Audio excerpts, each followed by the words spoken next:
Hello, അതെ, തണുത്ത mineral water ഉണ്ടോ? ഇല്ല, തണുത്തൊന്നുമില്ല. അഴകനല്ലേ? അതെ.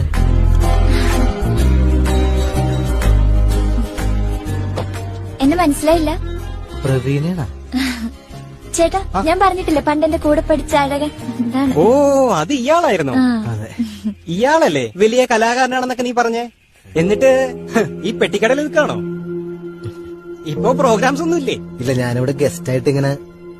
അല്ല, ഇത് അച്ഛന്റെ ഇടയാണ്. അപ്പൊ ഗസ്റ്റ് ഇങ്ങനെ അച്ഛനെ സഹായിക്കാൻ വേണ്ടി അച്ഛന് വെറുതെ ഒരു നേരം. ആഹാ, ചേട്ടൻ ഇവിടെ നിൽക്കുവാണോ? എന്തുപറ്റി? ആ സുരാജ് വെഞ്ഞാറും കൂടെ എത്ര നേരമായിട്ട് വിളിച്ചോണ്ടിരിക്കുക. 3-4 മിസ് കോളായി. സുരാജ് ഇന്നലെ അമേരിക്കൻ പരിപാടിയുടെ കാര്യം പറഞ്ഞില്ലായിരുന്നോ? അതിനായിരിക്കും. ചെന്ന് തിരിച്ചു വിളിച്ചോ മോൻ. വന്നേ. ഇതെന്റെ ഭാര്യയുടെ ദിവ്യ. ഇത് എനിക്കറിയാം, പ്രവീണയല്ലേ?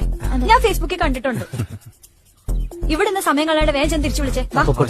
അതൊന്നും തോന്നരുത് കേട്ടോ, കുറച്ച് തിരക്കായതുകൊണ്ടാണ്. ചെല്ലട്ടെ. ശരിക്കും സുരാജ് എന്നെ വിളിച്ചറി.